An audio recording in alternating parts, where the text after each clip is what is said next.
Esse corte é patrocinado pela KTO e utilizando o nosso cupom FBoteco você ganha até R$100 de bônus. Link aqui na descrição. Você é a favor da modernização do Morumbi? Transformar o Morumbi numa arena?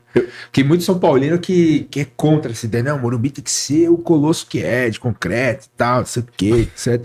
O que você acha eu acho assim, tem um exemplo na mão, e é o que o São Paulo tá fazendo, que é copiar o Monumental de Nunes.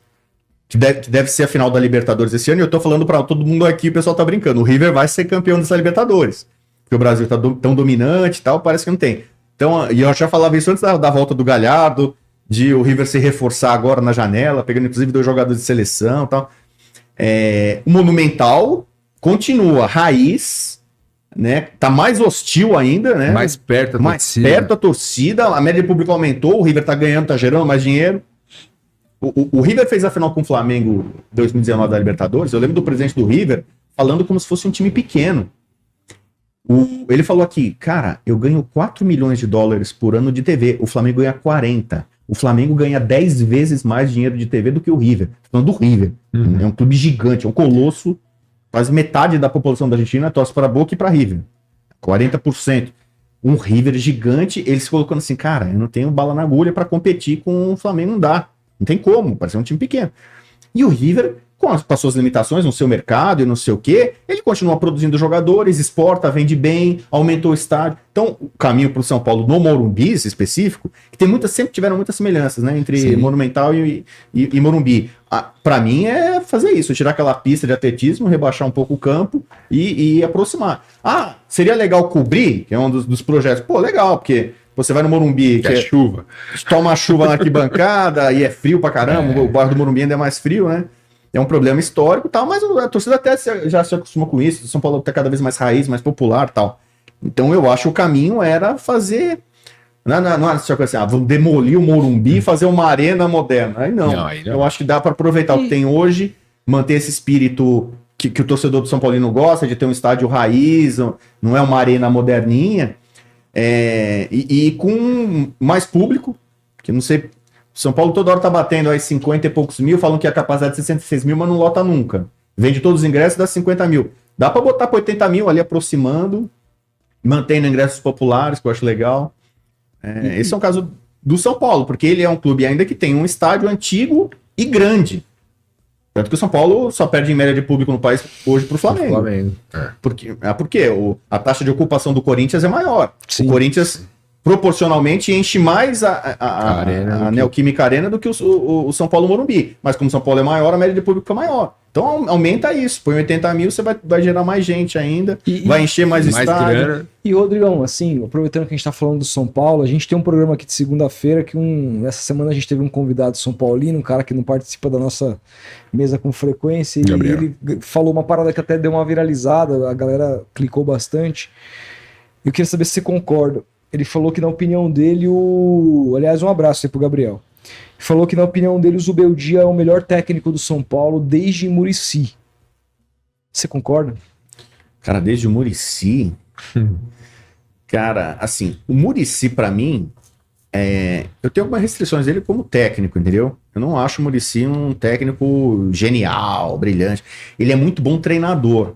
Você dava times às vezes meio que limitados para ele, muito na base da repetição, ele bebeu muito na fonte do Tele, né? Sim. Né? Então, assim, é um cara que tem um trabalho, o cara é insano, é obcecado, determinado, focado, tanto que às vezes ele é meio chucro, né, não sei o quê, tanto que ele é focado na bola, não sei o quê. Mas não é um grande estrategista, sabe?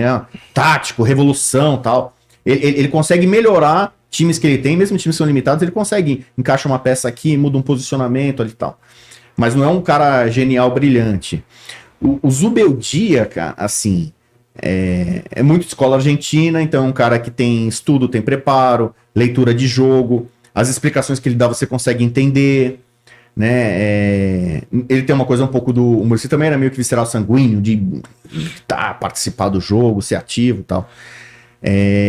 Talvez o Zubeldia seja melhor que o Muricy na parte tática. É legal, vamos ver, né? O cara já teve algum sucesso no Equador, ganhou a Sul-Americana, ele é muito jovem ainda em relação...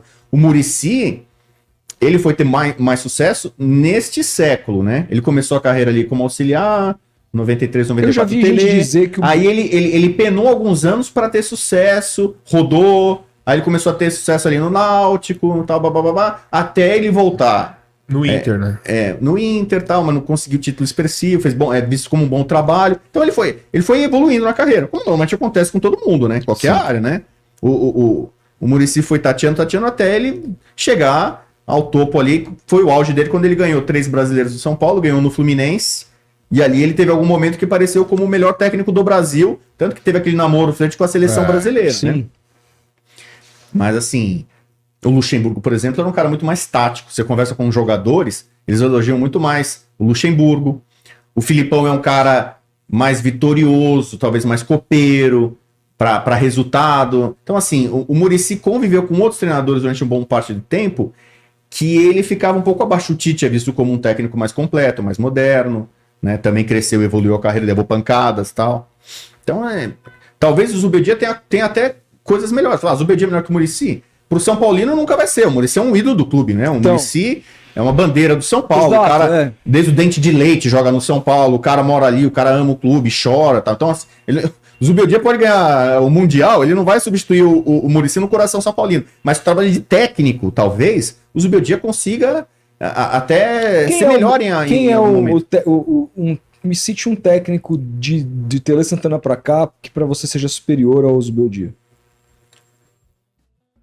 Bom, o Muricy é superior pela longevidade, taticamente, igual você tá falando, na visão de futebol, taticamente. Cara, eu gostei muito não só no São Paulo, da figura do professor Osório, por exemplo. O Rogério Ceni, que virou técnico. Ama ele, né? O Osório já pegou ele em fim de carreira, né? Mas ele falou, cara, eu já tava meio que pensando para ser técnico e eu aprendi muita coisa com o Osório. Porque é um cara que pensa fora da caixinha, conceitos novos, diferentes. Deu errado, deu curto espaço de tempo, foi sacaneado pelo presidente, não sei o que e tal. Mas assim, é um cara que eu gostei. O Crespo, que tirou o São Paulo da fila, teve um bom momento. O Fernando Diniz teve bons momentos no São Paulo. E o Fernando Diniz acho que é um nome legal para ser citado aqui, não só de São Paulo, mas do futebol brasileiro. Não é porque ele ganhou a Libertadores e virou não sei o quê. Porque ele é tão autoral, ele é muito diferente de todos os outros técnicos brasileiros. Total, ele é praticamente quase o Guardiola do futebol brasileiro. Eu trato dessa forma. Não é só pela obsessão pela posse de bola. Porque ele arrisca, ele tenta coisa diferente. Ele é preocupado com a vida do atleta. Ele várias vezes fala assim, meu grande prazer não é porque o jogador fez um gol ou se deu bem numa competição e tal. Eu ajudei o cara tinha problemas pessoais, o cara tinha dificuldades, melhorar o ser humano, né? Acho que um pouco da formação de psicólogo dele, né? Então o Fernando Diniz é um cara que eu vejo muita qualidade nele.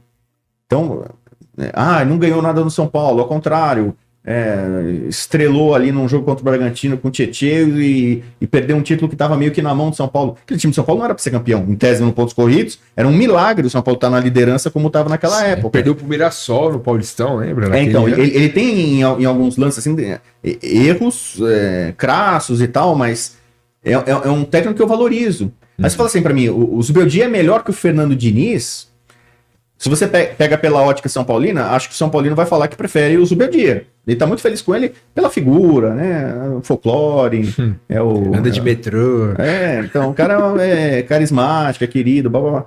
Só que eu não acho assim, o Zubeldia hoje é melhor que o Fernando Diniz. Há um ganho sul-americano, o Diniz ganhou a Libertadores. Se você comparar por título e tal, o trabalho do Diniz você vê em campo, né? Você vê um time que reflete a cara do treinador. Tem muito flamenguista. Eu tenho muito contato, recebo muito. Flamenguista que quer a saída do Tite e colocar o Fernando Diniz. Caramba. Acha que o Tite não tem o DNA do Flamengo e acha que o Fernando Diniz poderia fazer o Flamengo jogar de forma mais bonita, mais vistosa. O flamenguista é meio como torcedor de seleção brasileira, né? Não basta ganhar, ele quer qualidade, quer espetáculo, quer show. Ainda mais o Flamengo com o melhor elenco da América do Sul, com mais dinheiro, que é um cara que faça o Flamengo vencer e jogar bem, o que o Jesus fez.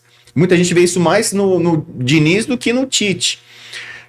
Você não acha que o jogo do Diniz carece de um pouco mais de equilíbrio, digamos assim? Que o time dele tem essa maneira autoral que você falou, que eu concordo. O Guardiola tem, né? O Guardiola ele falta um pouco de, sei lá, quem sou eu pra falar isso, mas autocrítica de, cara, será que na parte defensiva eu deveria jogar um pouco mais, sabe, de uma forma mais pragmática e tal, etc. O Guardiola nas últimas 10 ligas que ele ganhou, em 8 ele teve a melhor defesa. Então, e o Fluminense tomava muito gol, jogava daquela forma arriscada. Ele tem capacidade, tem alguns jogos emblemáticos em que ele conseguiu fazer isso com sucesso.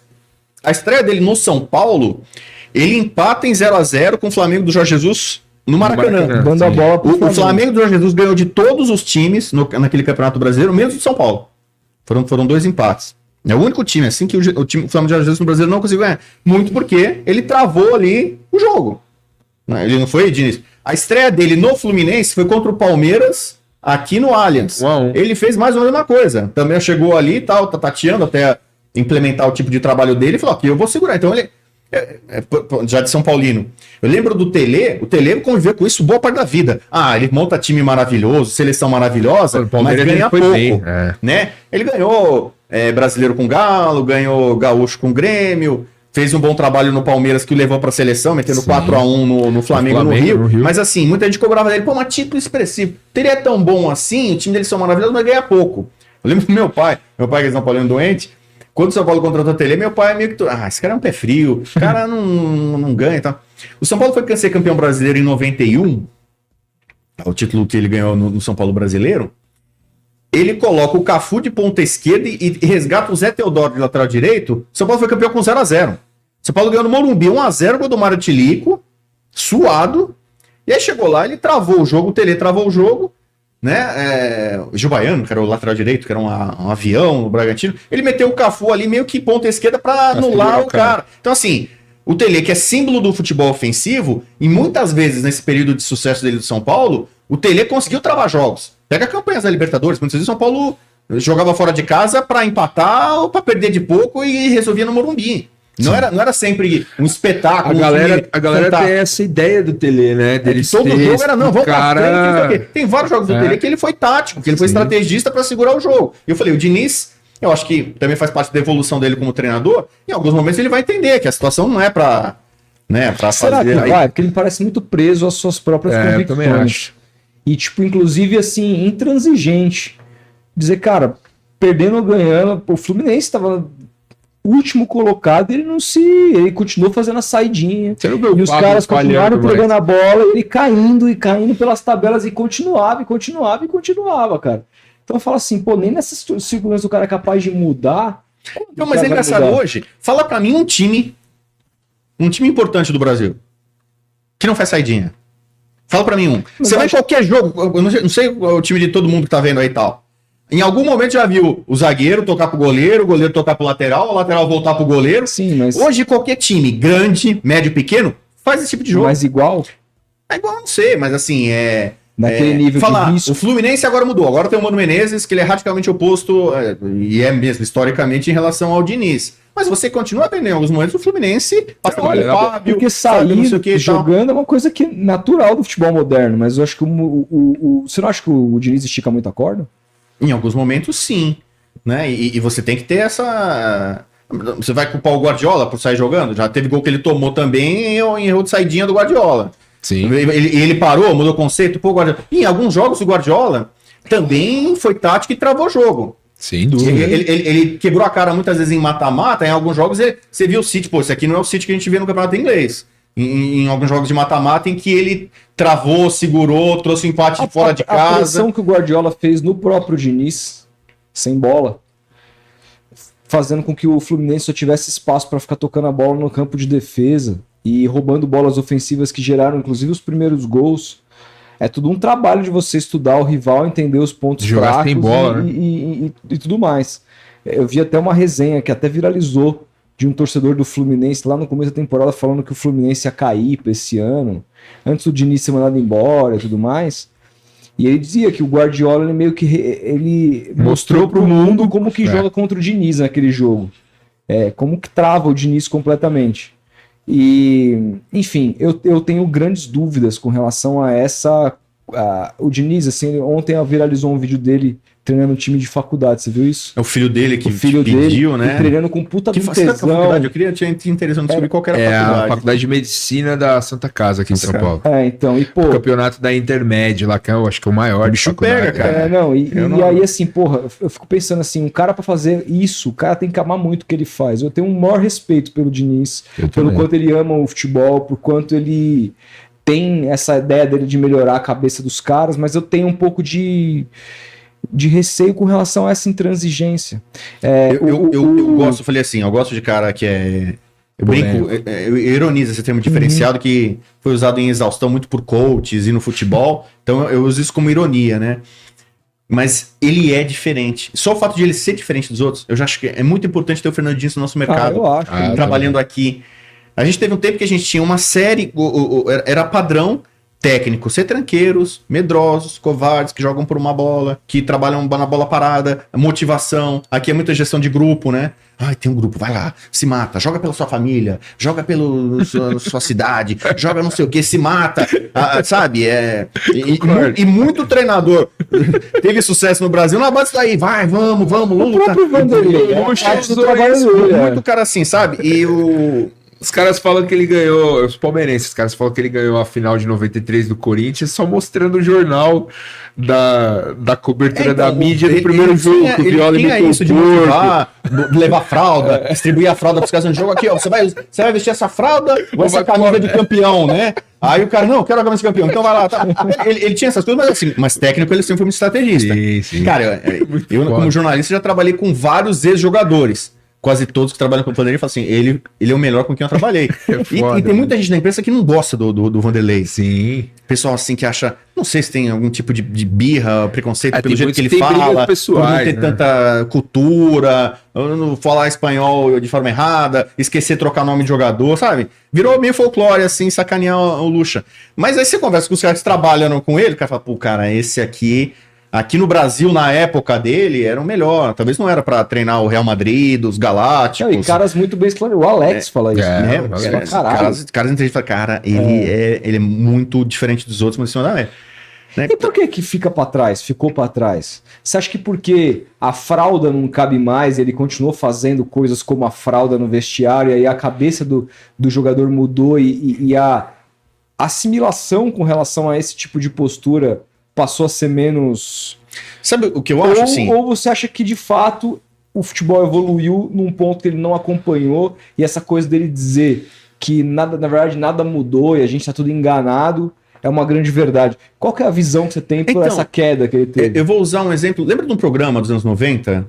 Super Técnicos? Sim, da Band, né? Do Milton Neves? Sim, então, ali foi o auge dos super técnicos. Os técnicos eram muito personalistas. É o São Paulo do Telê. É o Palmeiras do Luxemburgo. É o Grêmio do Filipão. Uma coisa que a gente vê um pouco o Renato hoje no Grêmio, assim. O técnico é o dono do time. Ele manda o departamento de futebol, é ele. É o Palmeiras o cara hoje. Entendeu? Você mal sabia quem que era o auxiliar da pessoa. No máximo você sabia o auxiliar. O Murtosa é o auxiliar do Filipão. O Eterno tá ali. O Melo tá lá com o Luxemburgo. É isso aí. Hoje não. Hoje você tem comissões técnicas ultra numerosas com uma série de profissionais. Então, digamos assim, o poder é mais bem distribuído. Você tem o técnico, né? Mas o Abel é um monstro, virou o maior técnico da história do Palmeiras. Mas ele é muito bem assessorado. Ele divide muito das tarefas com os auxiliares. Tem o que é especialista em bola parada, sim, um que cuida mais de outro treinamento, né? Alguns até vão pra frente ali, ou se substituem, porque ele tá toda hora sendo suspenso. Tem os que dão treinamento. A comissão técnica do Zubeldia é muito parecida com a do Abel. Sim. Tem caras ali também muito ativos, o cara que cuida dos jogadores, de gestão de grupo, o outro que cuida da bola parada. Tal. Então, esses super técnicos, os caras que eram... Eu mando em tudo, entendeu? Eu sou o Luxemburgo. O Luxemburgo foi um cara que foi até revolucionário no futebol brasileiro, trazendo profissionais de outras áreas. Ele defendia ter psicóloga, sei lá, nutricionista, bababá, ter comissão técnica grande. Na época tinha gente que falava, é o pacote Luxemburgo. Eu vou contratar o Luxemburgo? Pô, mas ele vai trazer vários profissionais. Vou ter que contratar muita gente, é caro. Muitos clubes brasileiros compraram o Luxemburgo e esse pacote e se deram bem. Outros preferiram, não, eu quero manter a minha comissão técnica aqui, definitiva, não quero me vender pro Luxemburgo. Você está entregando o seu clube pro Luxemburgo. É mais ou menos como se fosse uma SAF. E o Luxemburgo, em alguma maneira, até foi empresa de tudo, né? Você entrega ali. Hoje eu acho que não funciona, mas assim, esse super técnico, o cara que é tão poderoso e o cara chega... Uma exceção que eu vejo aqui no Brasil é o Renato, porque ele é uma estátua no Grêmio. Foi o maior jogador da história do Grêmio. Então, o Grêmio até caiu para a segunda divisão mais recentemente quando o Renato saiu. Sim. Porque ficou meio bagunçado ali, diretoria de futebol, um descomando ali, desorganização. Muita gente entende no Grêmio que o Grêmio, se o Renato tivesse continuado, o Grêmio não ia ganhar título importante, mas não ia cair. Sim. E no Grêmio ele manda prender e soltar. Pega os capitães, dá a mão aqui, torcida, vamos lá. e vamos não sei o que, ele falou ali, é lei. Enquanto o Renato estiver no Grêmio, ele é um super técnico do Grêmio, né? Se pegar quase todos os outros times, o Tite tem uma comissão técnica vasta, com muita gente ali de alto nível, quase todos com passagem pela seleção com ele e tal. O próprio filho. O filho, tá? Então assim, o Dorival, né, que chegou à seleção também, tem a comissão técnica assim. Hoje, por mais que a grande figura continua sendo o treinador, é o Tite, é o Dorival, é o Abel e tal, mas são caras que têm muito mais apoio, muito mais parceiros, delegam muito mais coisas, dividem mais o poder. As comissões técnicas são multidisciplinares, tem muita gente vendo scout, estatística, análise de desempenho. Pô, tem clube que tem 4, 5, 6. O cara tem um time de futebol de jogadores e um time de analista de desempenho. O que antes seria o quê? Um cara lá, ele mesmo sozinho lá. O Luxemburgo dos anos 90. Você acha que ele tinha um monte de cara dando pitaco? Olha, você vai jogar contra esse time, isso aqui, isso aqui. Ele mesmo já era dono de tudo. O Tele cuidava até do buraquinho da grama lá para corrigir. Sim. Ele era jardineiro, ele era porteiro, ele era segurança, ele era assessor de imprensa, ele era tudo. Abria capital para os caras investir em casas. Assim, a logística. Hoje você tem um cara que, sabe, tem cara, os clubes estão muito mais profissionais que bom, né? Não só para dar emprego para muito mais gente, mas essas mega figuras assim. Eu lembro o Alex Ferguson, virou o grande símbolo de quase que técnico dono de um time, manager, trabalhou mais de 20 anos no Manchester United.